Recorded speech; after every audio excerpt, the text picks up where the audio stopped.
The Second Vatican Council was a landmark event in the history of the Catholic Church. It was announced by Pope John XXIII in January 1959. He opened the first session on October 11, 1962, but did not live to see the completion of the council, which was officially closed on December 8, 1965, by Pope Paul VI. First, a little history on Ecumenical Council. They are large gatherings of Catholic Church leaders, primarily bishops, but also lower-ranking religious and sometimes lay people, to address issues of church doctrine. There have been a total of 21 in the Church's history, and each one takes its name for the place where it was convened. The very first Ecumenical Council was the Council of Nicaea in 325 AD, which gave us the Nicene Creed that is usually recited at Sunday Mass in the Catholic Church and also is used by other Christian denominations. The Second Vatican Council can be seen as a continuation of the first, which took place in 1869 to 1870, but was interrupted by the Franco-Prussian War and was never officially closed. Besides addressing questions of faith that the Church called contemporary errors, this council's goal was to address reformation of the clergy and the people.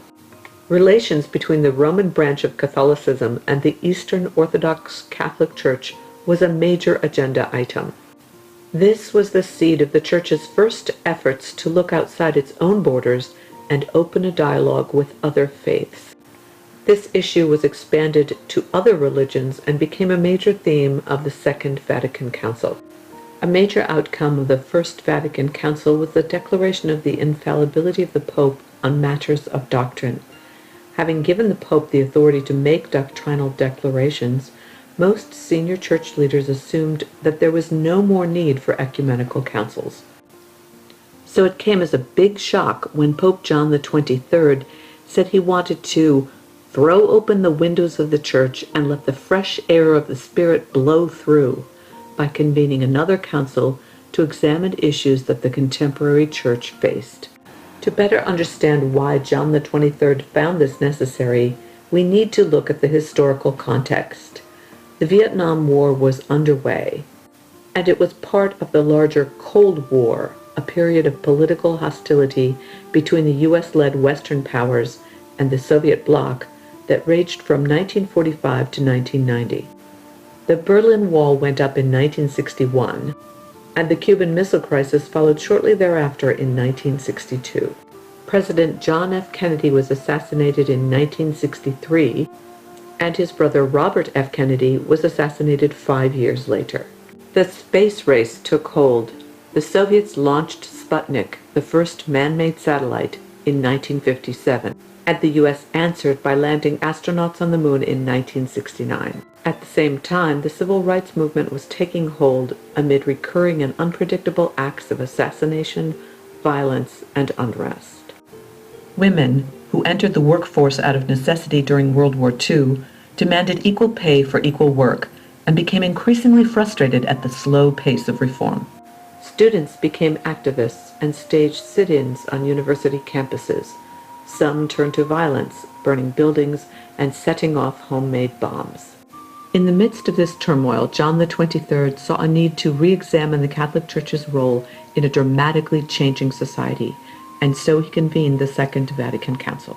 Over 2,000 bishops attended, along with thousands of observers, including lay men and women, and consecrated religious. A total of 4 sessions took place at St. Peter's Basilica in Vatican City between 1962 and 1965. The Council issued a total of 16 documents. A key theme of these documents was reconciliation with other Christian denominations and with non-Christian faiths. Previously, the Church had seen its role as missionary, converting people of other faiths to believe in the Catholic faith. The Second Vatican Council reaffirmed the importance of missionary work, but redefined it as a dialogue with people of other faith traditions and different cultures. Rather than looking down on other religions and condemning them, the Church now recognized that we all believe in the same God. The attitude that the Jews killed Jesus shifted to a recognition that Jesus was Jewish. In a similar vein, the Council examined how great thinkers look at human dignity. which later led to the religious taking up civil causes. In addition, breaking with centuries-old tradition, the council allowed for the Mass to be said in languages other than Latin. The congregation's role shifted from that of observer to participant.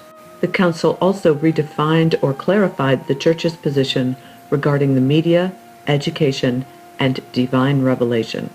In his remarks at the December 8, 1965 closing of the Second Vatican Council, Pope Paul VI said, "Just as the sound of the bell goes out through the skies, reaching each one within the radius of its sound waves, so at this moment does our greeting go out to each and every one of you. To those who receive it, and to those who do not, it resounds pleadingly in the ear of every man. From this Catholic center of Rome, no one, in principle, is unreachable. In principle, all men can and must be reached." For the Catholic Church, no one is a stranger, no one is excluded, no one is far away. Everyone to whom our greeting is addressed is one who is called, who is invited, and who, in a certain sense, is present. Everyone loved is present. And we, especially at this moment, in virtue of our universal pastoral and apostolic mandate, we love all.